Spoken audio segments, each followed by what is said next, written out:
Good morning. I'm Megan McCorkle. I'm the Chief of Marketing, Communications, and Strategy here at the Enoch Pratt Free Library. And welcome to the launch of One Book Baltimore.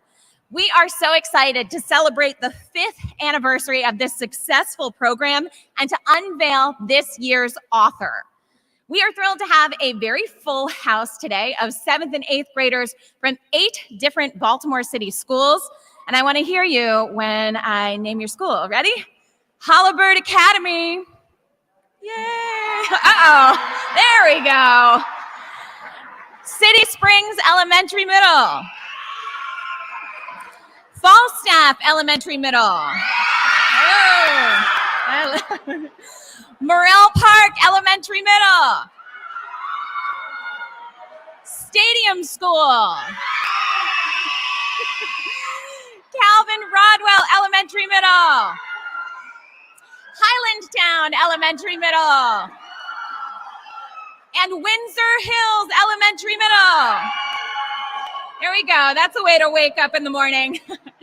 One Book Baltimore is a collaboration among several local organizations to provide opportunities for Baltimore City's 7th and 8th graders, their families, and the community to come together through literature by reading the same book. I am thrilled to announce that this year's One Book Baltimore selection is Furia by Shamile Syed Mendez.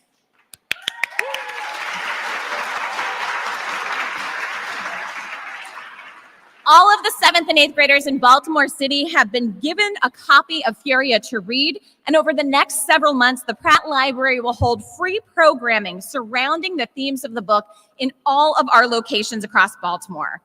Now, none of this would be possible without our partners, Baltimore City Schools and the T. Rowe Price Foundation.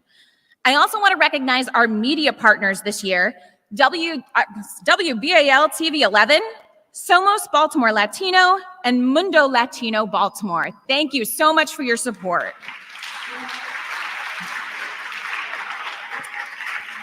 Now it is my pleasure to introduce from the T. Rowe Price Foundation, John Brothers.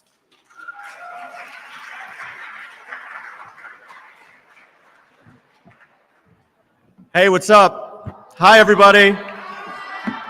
So I'm loving that purple from City Springs. That's awesome purple. But I also love all the schools in between, I just want to say.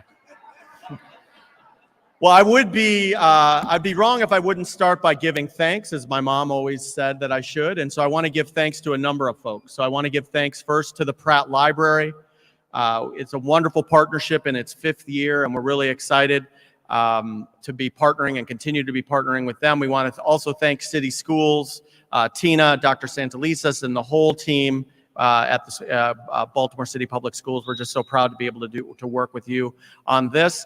We're also proud of both our media partners, WBAL, but also there are a lot of nonprofit organizations throughout the city that really help us to be able to do this. But more importantly, we're proud to be partnering with our good friend from the Stadium School, who's up front, to all the schools that go all the way back to City Springs, but also all the schools that are not here today. My daughter, who is 13, is reading this book, and I'm reading it with her. She doesn't know I'm reading it with her, but I am reading it with her. And it's just such an awesome book to have this year. This book is selected by a community of folks that come together and kind of say, this is an important message to be able to be talking about in the city. And what we love about this initiative, it's not only about reading, which reading is awesome, but what else ends up happening every year is activities happen out in the community. Young people are saying, this book inspired me this way, and we're going to go out and we're going to plan an action. We're going to have a discussion. We're going to do a volunteer event. We're going to do an art event. That's what we love about One Book Baltimore. So I want to thank all of you, not only for what you're doing today, but what you're going to do moving forward. And also, this book is amazing. I cannot believe that this is the author's first book, which is really awesome.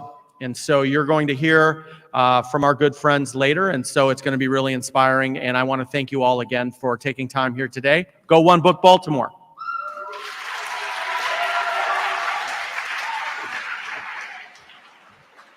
And now it's my pleasure to welcome to the Pratt stage Tina Hike-Hubbard, the Chief of Communications, Engagement, and Enrollment at Baltimore City Schools.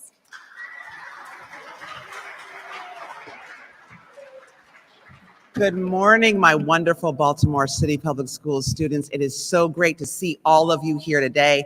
She stole my thunder. I was going to shout out all your schools, so I won't do it again, but it is so great to see you here. I am pleased to be here to represent Dr. Sonia Santelises, who is not able to be with us today. We are both avid readers, and we appreciate the immense value in a program like One Book Baltimore, improving literacy. It is well documented how reading outside of the classroom can actually improve your overall school experience across all content areas. In 2018, a handful of local organizations united with a vision to bring the Baltimore community together and promote change by sparking conversations on key themes in one selected book. I want to recognize our sponsors today, the Enoch Pratt Free Library, T. Rowe Price, Maryland Book Bank, and our media sponsors, WBAL-TV, Somos Baltimore Latino, and Mundo Latino Newspaper of Baltimore. Thanks to One Book Baltimore, more than 11,000 Baltimore City Schools 7th and 8th grade students attending over 80 schools have been introduced to a book from award-winning and talented authors. Hundreds of students have had the opportunity to meet those authors in person and virtually, and this program has been fantastic across our entire city. And now this year we have Furia as well. As part of the program, though, City Schools educators have created curriculum and facilitated conversations on themes that currently impact many of their students, including immigration, race, women's empowerment, decision-making skills, and life and career goals. Today, we are honored to recognize two of those outstanding educators who have championed One Book Baltimore by serving on committees, assisting with the curriculum development, creating programs, working with the authors to develop depth experiences, and so much more. And two of those educators are here today who also happen to be former Teachers of the Year for Baltimore City Public Schools. I'd like to call over Wyatt O'Rourke from City Springs and Sydney Thomas from Hollenberg Elementary Middle School.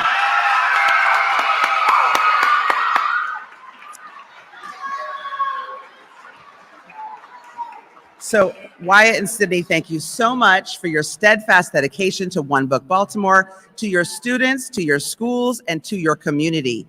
It is my pleasure to present both of you with a certificate to hang in your classrooms. This is Sydney's, as well as Wyatt's. Mr. O, I know you're called at school. As well as, flip it over, there are gift cards for both of you to use however you see fit for personal or for your classroom, right? And we also have a wonderful gift bag to give you. And just thank you for all the work that you have done to promote One Book Baltimore to our students. So thank you both.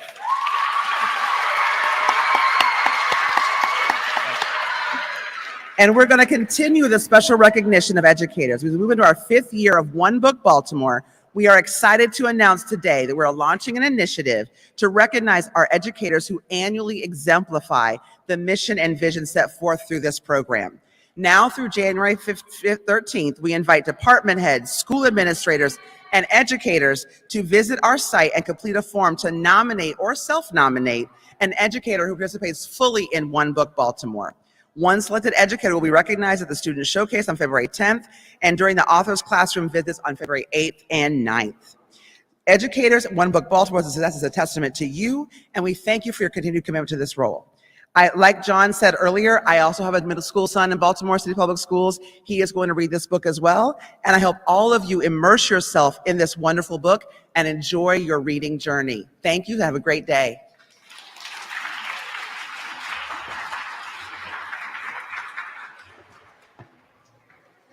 All right. And now for the main event. The book Furia is the recipient of the 2021 Pura Belpré Young Adult Author Medal.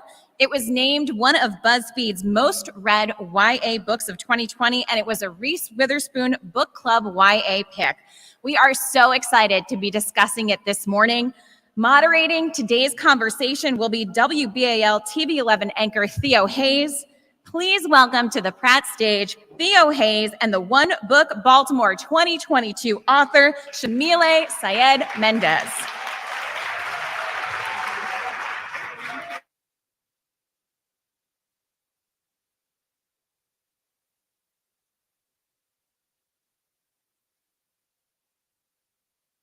Thank you so much for being here. Thank you, everybody. You look so beautiful. All right. Thank you so much, Shamile.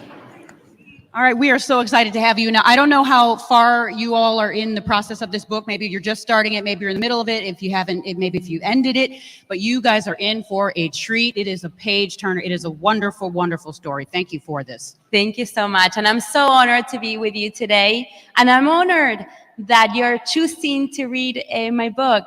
It means a lot to me. So thank you. Gracias.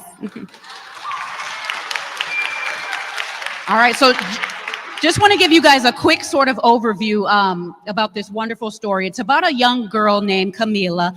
She lives in Argentina, and she is hiding her powerhouse skills as a soccer star. She's also on a team, okay? So can imagine all of you, maybe you're on a sports team, having to hide that, right? So that's what she's doing. Her brother is on a national team, but her parents would never allow a girl to play. So we also have a young love story kind of going on there, right? She's in a love story with a young man named Diego. He's also a famous soccer player, and he's missing his old days. They kind of grew up together, so he kind of wants to come back to that community, and she wants to move forward into a lifestyle like what he has. And so basically what ends up happening is she's forced to kind of come out with this secret to her family, but we won't tell exactly what happens. So Shamile, just tell us a little bit about kind of where you can, first of all, no. Furia is the name of the book. What does that mean? A lot of people may not know. Yes, and I will begin by saying how empowering it was that my publisher was open to having a title in Spanish, which just a few years ago was unheard of in the mainstream industry. When my agent and I went out with the book, we sent it out with the title in English, Fury. And then when my editor, Elise Howard, read it, she's like, no, we're gonna name her real name, Furia, which was so empowering, especially because my name is so hard to pronounce. My name, Shamile Sayed, is an Arabic name pronounced with an Argentine accent. And there's power in having your name recognized and pronounced the right way. And so it was very important for me that Furia was known by her real name. And Furia, which means fury in English, is just that power that she has inside of her, the fury that she transformed into a power to become the best player on the soccer pitch. Also, furies are these characters in Greek mythology that have the power to change, to judge people's destiny. So Furia in my book will take her own destiny in her own hands and to forge her own way. And so you are a lover of soccer, football, whatever we want to call it. Tell us a little bit about how this kind of story came to be. How did you come up with these characters? I love that question because I'm always unashamed to say that I love sports, specifically soccer or football, like we call it. Soccer is, I always say, in my country, Argentina, is more than a religion. There's a saying that you can change religions, political parties, you can even get divorced or be estranged from your family, but you can never change your soccer team. And in my hometown, Rosario, we are the cradle of not only of the national flag, which is sky blue and white with the sun in the middle, and also so many famous soccer players like Angel Di Maria, Leo Messi, which I'm sure a lot of people know. We were actually born in the same neighborhood. And so soccer has always been a big part of my life. Also in a country that has suffered through so many cycles of violence or poverty or instability, soccer is sometimes the only thing that gives people some hope and some happiness. And it's something that I grew up with, but not as a player, not because my parents were horrible people, but because there was no future for a girl pursuing the sport. In fact, we couldn't even be referees back in the day, in the olden days when I was a little girl. And things are slowly changing. But I wanted to, when I decided, I've always been a writer since I was a little girl. But when I decided to pursue writing as a career, the one piece of advice that I received was to write things that I knew. Write what you know is one of the first things that you learn. And the things that I knew very well were Rosario, which was still in my heart. By then I was already living in the United States and I haven't been home for a long, long time. But in my heart, I was still back home in Rosario.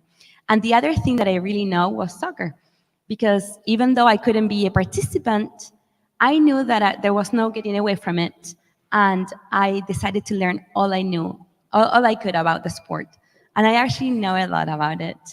And so I wanted to turn those stereotypes upside down. All these famous soccer players that I mentioned are men, although women have been participants since the late 1800s.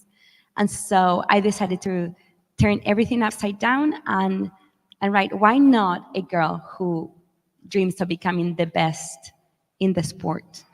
So right now in Argentina, what is the political state in terms of what can women do?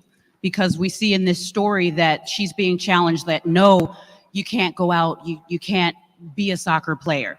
What are things like right now? Because in America, obviously, you know, we women, we can do anything, right?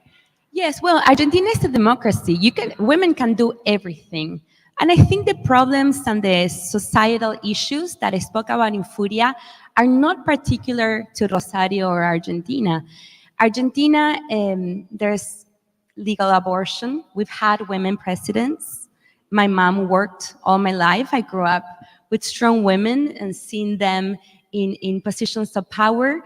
But there was always that expectation of what was acceptable for women. Soccer is also a symbol of masculinity in some Latin American countries.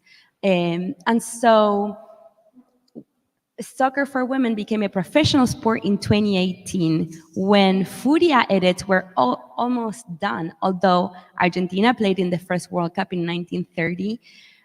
That was the men's team, though. And a famous women's team played in Mexico in 1976. That was a very charged year in Argentina because that's when the dictatorship took power. So women have always been protagonists, especially in the sport. The situation is kind of paradoxical, kind of like in every place.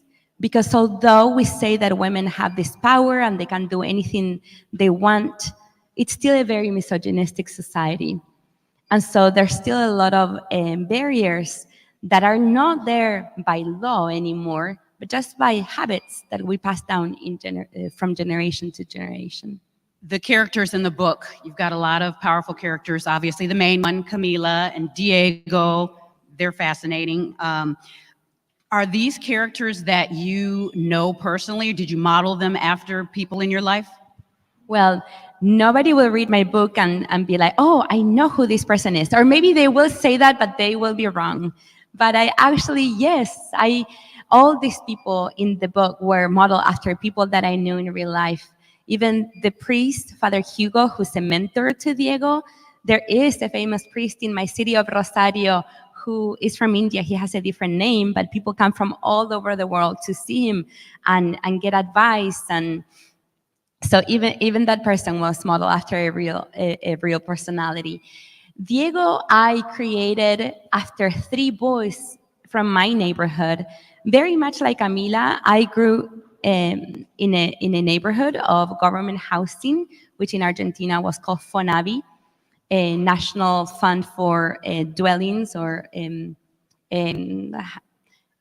was apartment buildings.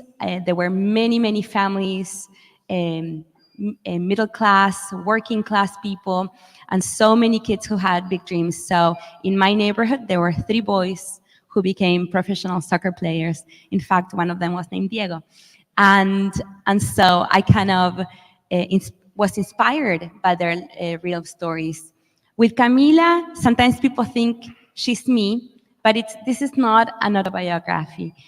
I modeled her after so many strong women that I met. In fact, if she's like anything like any real person, she would be a lot like my mom when she was young. Because my mom in my family was the one that broke the cycle, and she decided to give her family a better life. The friends, I went to an all-girls school, and I didn't have a soccer team, but my squad is still my squad to this day. And even though I lived in the United States for 25 years, I'm still best friends with the same girls I met in 3rd grade. And going off of that, tell us a little bit about sort of your upbringing. I know you're obviously from Argentina. How did you get to America? I know you went to school in Utah, correct? Yes, I was born and raised in Rosario. I lived there until I was 19. And I always knew that I wanted to go to school in the United States. You know, those irrational dreams that you really have no reason for having. It really was a miracle that a girl like me, from a family who nobody had ever even graduated high school, much less gone on to university or get a graduate degree. I just had this dream, and I was lucky enough that I had a mom who was so supportive, and she would do anything. She would work one job or two jobs or three jobs so that I could go to school and learn English. And so I went to school in Utah, and I studied international economics. Because even though I love books, being the first person going to college, I kind of had this pressure that nobody but myself put on my shoulders to get a practical degree. But languages and stories were always my passion. So after my degree, I went back to school. I started writing on my own, found a writers group, and joined a children's writers organization to get some mentoring because I didn't know what I was doing. And later on, I went on to get my master's degree in fine arts at the Vermont College of Fine Arts. You don't need a degree to be a writer. But I had never written stories in English, and the conventions are very different from Spanish, even how you write dialogue. So I needed to learn the rules. When my first book came out, I was 40 years old already, but I feel like it took me a long time to learn the language. I was writing in a language not my own. I speak Spanish from birth, and so that's my journey. Yeah, and I think that's important that you pointed that out, because when I was reading the book, I speak a little bit of Spanish, but one thing I think you guys are going to find out, if you don't speak Spanish, there's a lot of words in there that you're not going to recognize or understand. So what I wanted to know is, are the characters actually in your brain when you're writing the book? Are they speaking in Spanish, but then you have to translate it to English? And then there's some words that still can't translate, and so that's why we still see them in Spanish? That's an excellent question. Furia is very unique compared to my other books. All of my other books the location is in the United States, so I never translate in my mind. With Furia, it was a little interesting because I had to give the impression that everybody's speaking Spanish, so I had to keep the musicality of the words or the expressions, but there's some things that you cannot translate, and so I decided to keep those in Spanish. For example, the drink mate, I could not translate it into, herbal tea. I kept mate, and it's the only instance in which I keep that word in italics so that my readers would not be confused with the word mate, which means friend. And so I had to keep that into consideration. Okay, so what do you want the kids out here today to get from this novel? And then we'll get to the questions that you all have. I love that. And that's a question that I've been thinking a lot about after the book has been published or after the book has been finished for publication. Because when I was writing Furia, I never had a message or a lesson in mind. It was just a story that was in my heart that I wanted to share, that was bursting to come out. And at first, my first audience was my little young self, and then the person that I was as I was writing it. But then, of course, having a book out, it belongs to the readers. And everybody will get their own interpretation of the story, regardless of what I had in mind. And that's the magic of books, that we can all be reading the same thing, reading the same words, but because of our experiences, we fill in the blanks. And the story takes a different meaning depending on who you are. But if there is one universal thing that I would love my readers to learn, is that you can have big dreams, even if they seem impossible, and you can succeed. And many times you will not be able to do it alone. You will need a community, even if it's a community of only one other person beside you. Even if that person is not somebody who knows you, it could be somebody who inspires you. And that one person can make a big difference in the world. For example, Camila, when she was pursuing her dream, she was inspiring other people along the way. In my book, my character is a soccer player, but in order to pay for her English classes and for expenses for soccer, she gets a job teaching English at this community center. And she inspires the little girls and the little boys in that place. And she doesn't go into that job hoping to be an inspiration or a role model. But that's something that falls by default sometimes, whether we like it or not, or we're shooting for that or not. And so her actions have a ripple effect in her family, because her mother also changes her heart when she sees Camila's journey, her friends in the team, in school, and ultimately even people who know her only as a soccer player. So that's a reality, even if in our own lives, even if we're not a famous person, the things that we do affect other people. And sometimes we have to keep that in mind.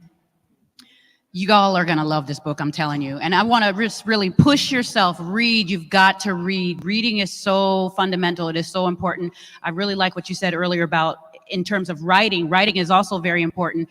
Write what you know, you know? So talk to us a little bit about why reading is so important and writing. Reading has always been my passion. Even if a couple of days ago on Twitter, an author put out a questionnaire asking, if you could only be a reader or a writer, what would you be? And I chose a reader because it's like a need for food or air. I need stories that way. Ever since I was a little girl, I loved learning about new cultures. I love learning about life and these big questions that we all have. Why are we here? What is the purpose of our lives? And sometimes you can see those questions, even if it's a fun book or an adventure or a mystery or a horror, you can see the answers to those questions from different angles. And it's the first virtual reality. And storytelling is an activity that humanity has relied on ever since the beginning. And it gives you understanding for other people and for yourself. And reading is a superpower because it teaches you compassion for other people. It also shows you the things that you can become. Because sometimes if you don't see that, you can't know what you can dream. And so books are always my favorite. Okay, so now we're going to get to some of the questions from the kids here. This one is by Damien, somewhere out there. Damien says, hello, Ms. Shamile. What was your inspiration to write this book? Which you've kind of talked about, but maybe just give a little something different. Yes, the inspiration is also I'm a mom, and I know there's a more personal question later on, but when my oldest son was playing for this regional team, there were 3 girls that practiced with the boys. And seeing their tenacity and their effort and how at first the boys were kind of hesitant to play with them because they didn't want to hurt them, but then they were shocked by how the girls were faster and stronger and they could do anything. I was so inspired by seeing them. I'm inspired by seeing each of you, children like you, who have this optimism and this light. Maybe you don't see it now, but even when I look at pictures of myself when I was young, I see that light, and I'm inspired by that little girl that I once was. And sometimes when things get difficult, I think of myself getting up early to study English when it wasn't required at school, but I had to take the ACT if I wanted to go to college. And so I'm inspired by real people and by real children. And soccer is a vehicle for my character Camila to achieve her dreams. And we all choose different vehicles in life. My vehicle was education and writing. And I invite you all to think about what your passions are and how they can help you achieve your potential. Sounds like we are forever learners. Yes. You know, you never stop learning. Okay, so this next question comes from someone from Hollabird. Get a shout out there. All right. Hello, I wanted to ask, how did you come up with the main character's personality? So that would be Camila, obviously. Yes, I just a collage of girls that I met in my life, my daughters who are spunky. You know, it's of fun and games when you have a character in a book that you're creating that's spunky and rebellious, but when it's your own kid, as a mom of 2 daughters, it can be a little hard. It can be hard also not to pass on the limitations that I was given by my own loving mom who wanted to protect me. But to this day, she was such a protective mother, but she let me go to college in a different country where we knew nobody, and I'm grateful for her every day because now that I have teenage daughters, I have to do the hard thing to let them pursue their dreams, and that can be very difficult. So, like always, with Camila, it's just I love to observe people, and her personality came from observations. And also, there was a point in the process that my character took her own destiny in her hands, and she just told me. It's so strange sometimes for people who are not writers or creators when they hear, oh, my character wanted to do this. Yes, sometimes the character takes you, and as the creator, you have to let them go and choose their own destiny too. Okay, this next question is from Falstaff Middle School. Hey guys, they want to know, how long did it take you to come up with this book? And maybe you can expand that into the time the pandemic is when it came out. Yes. So I had the first idea for Furia in the year 2006. That's such a long time ago, right? Some of you were not even born then. That's when my daughter was born, my fourth child. And that's when I decided, because I was super busy with 4 little kids already. I was 28 years old, a very young mom, but I knew I wanted to be a writer. And I had this idea. So I started writing in my free time, which wasn't a lot. So nap time and nighttime. And that's when I stopped watching TV pretty much because I had this big goal to write this story. And I wrote a first draft and I joined a writer's group. And I didn't just write Furia. I kept working on other stories. And I would send out my book to agents and editors, but back at that time, nobody was open to a book about a girl living in Argentina. It was so specific that I would get a lot of compliments on the writing and the storytelling, but I would be told that they didn't know how to market it. There was no space on the shelf for my book. So I would put Camila and company away for a while, and then I'd go back. Once I learned got more tools from my craft, when I became a better writer, I would go back and revise, back and forth. I already had a backlog of story ideas that I kept working on, and as I got a better writer, I was a better writer to write Furia, until finally, when I already had an agent, I already had a contract for 3 different books. I went to a writer's retreat, and I met my editor, Elise Howard, and she has edited superstars, Neil Gaiman, Kelly Barnhill, authors who won the Newbery Award. And I read the first page of Furia, and I knew that it had made an impact on her. And a couple of weeks later, I got this email from her saying, I can't stop thinking about Camila. Just tell your agent to send it to me. So we sent it to her and other editors, to be honest. And then we were surprised that the market had changed all of a sudden. And also, my book was so much stronger after 12 years of work.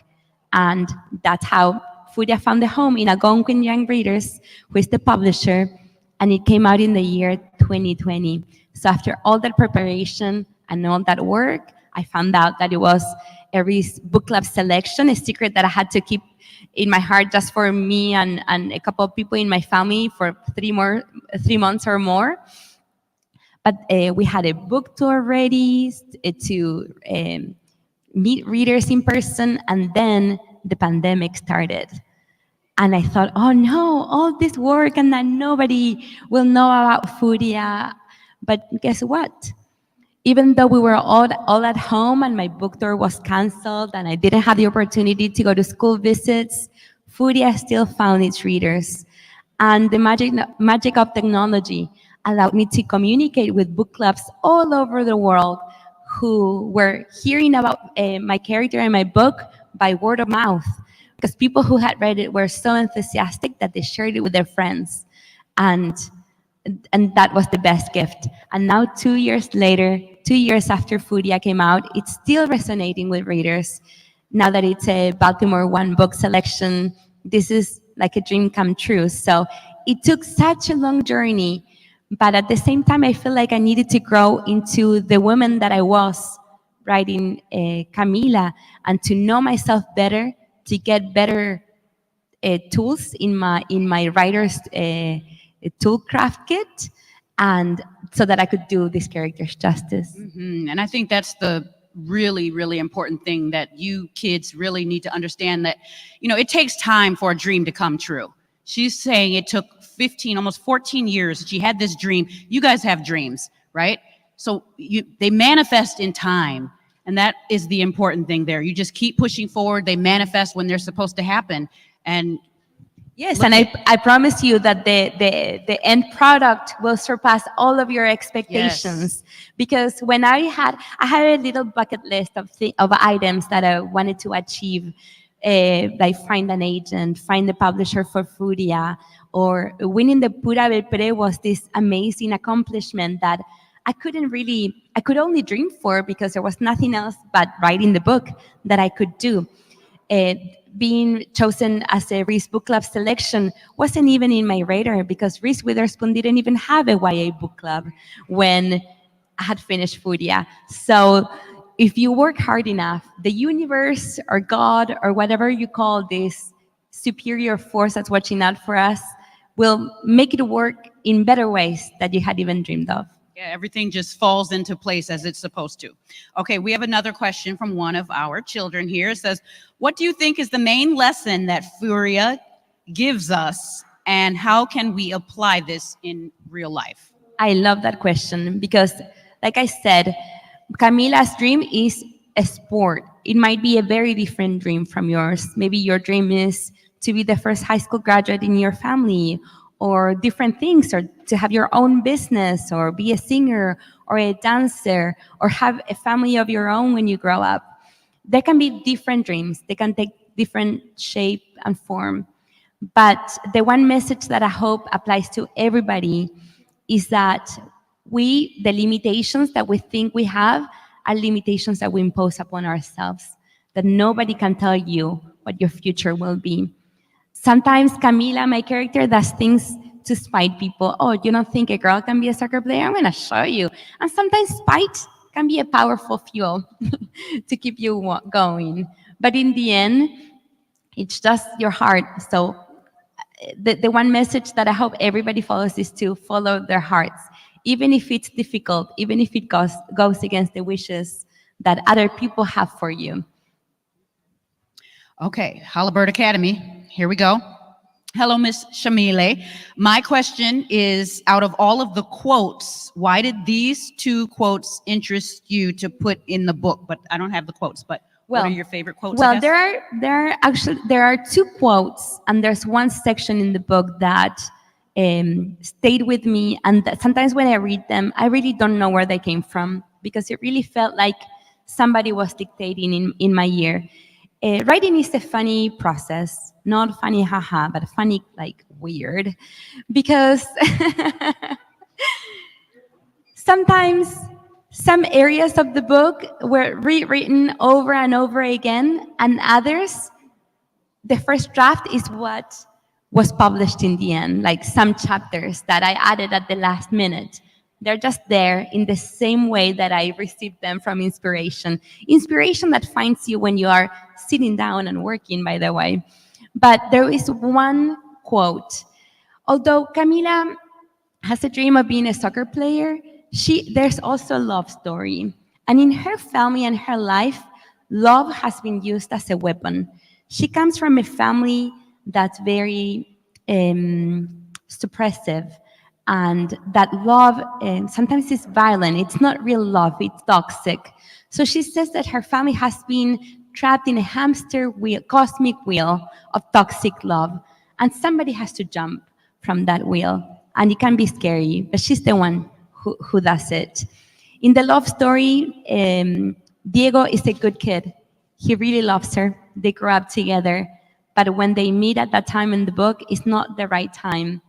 And so she learns that it can be a good love, a true love, but the timing just isn't right. So she chooses a different option. And although there is kind of a glimmer of hope in the end, I don't want to spoil the ending for you. So that's something that I really don't know where it came from. It just was dictated into my ear, and I typed it. And another section that was very powerful for me is when Camila goes to a women's march to demand the return of a girl. She's the sister of one of the teammates that goes missing. She's 11 years old. Her name's Eda. And she goes missing, and eventually she's found dead. And so that's the moment that it has apparently nothing to do with soccer, right? But it has all to do, because that march that Camila goes to gives her the strength to go into that last tournament and give her all to fight for her dreams and for her team. So again, that's a section that practically had no corrections whatsoever from neither my editor, the copy editor, the proofreader. It just came out one way, and that's why it was published in the end. And it was powerful for me to let my character tell me what she was feeling.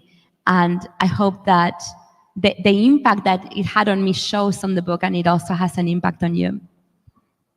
Okay, so just a shout out real quick to Lukaya Laney and Jenna Layfew from Morrill Park, just because you guys had some really good questions, but we've already answered them, which is what inspired you for the book. So we'll move to the next question, though. Is this story nonfiction or fiction? So you can explain that. I love that. So it is fiction, because even though it's based on a collage of different people, I made up the storyline. I made up the characters and their names and their backstories. And I had a best friend in high school. My cousin's named Roxana, but their storylines are very different from these real people in my life. So it's very much fiction. But I read a lot of nonfiction, believe it or not, to be inspired in this book about the history of the sport in Argentina, the history of feminism, the history of my country, the history of my city, Rosario. And so nonfiction and fiction feed on each other sometimes. Did you play soccer? And if so, what was your position? So as a kid, I never played because I was not allowed. It wasn't proper for girls. But I played with my brothers. I played with my friends at school. When I went to college, I joined an intramural team. And that was my first time having my own team and being able to play. And it's funny because in my mind, I wanted my body to do so many things that my muscles were not trained for. But guess what? Like a sport, like any other thing, you can train for, you can learn, you can get better at. And I did get better. And when I went back to Argentina last time, I met with my high school friends and we played in their mom team. And it was super fun. But my sport is watching. It's been a spectator, really. The World Cup is coming in just a few days, 10 more days. I'm counting. And I already have the schedule blacked out on my calendar to watch all the games, not only the Argentina games, but then the Women's World Cup will be next year in June in Australia and New Zealand. And I'm really looking forward to my experience with soccer, being a spectator and a cheerleader, which is also an important part. Sometimes they call it the 12th player. Okay, in case you guys did not know, this book has some pretty big awards on it. It is the 2021 Pura Belpre Award, and it is also the Reese Witherspoon, you guys probably know her, an actress, Hello Sunshine Book Club pick. When you received those awards, what did it mean to you? That was like icing on the cherry on top. When I was writing, there were things that I couldn't shoot for, that I could only dream of, and I hadn't even dared dream that Furia would get the Pura Belpre Award. Pura Belpre was a Puerto Rican librarian in New York whose life passion was to make stories available to Hispanic children in her community. Latino, now we say Latina. Back then they just used the term Hispanic. And because her work was so life-changing. Now there is a literary award granted to the most influential Hispanic or Latina book written by an author living in the US. So the year that Furia came out, there were so many books by Latino authors. Back in the day, I could count the Latino children's authors with one hand, and now there are so many, I don't know all of them. So the fact that Furia was chosen as the Purabel Prego Medal was an incredible honor. And also the Witherspoon selection, because remember how I was told many years before that this book was so niche, so particular, because it was so specific about a girl in Rosario, Argentina, a story with the title in English, that it had resonated with people that had nothing in common with me and my background was so powerful. But to be honest with you, my greatest award every time is when I hear from a reader, no matter the age, and of different genders and religions and ages, who tell me something that resonated with them from my story, and that my story created a bridge between me and that person, and for a moment made us equal, made us the same. So every time, that's like a little shot of motivation for me to keep writing and keep sharing my stories, because they do matter, and they make these bridges between people. Okay, and we have one last question. I think this is the perfect way to end this. This is from a student from Falstaff Elementary. They want to know, will you come back? I will come back. In fact, in February, thank you. In February, we have more activities planned for the Baltimore One Book program. So I'm delighted that I already have those events blocked out in my calendar, and I'm so looking forward to sharing more moments with students like you and to keep creating these connections. Thank you so much. Thank you, guys. Once again, Shamili Mendez. Make sure you guys read Furia.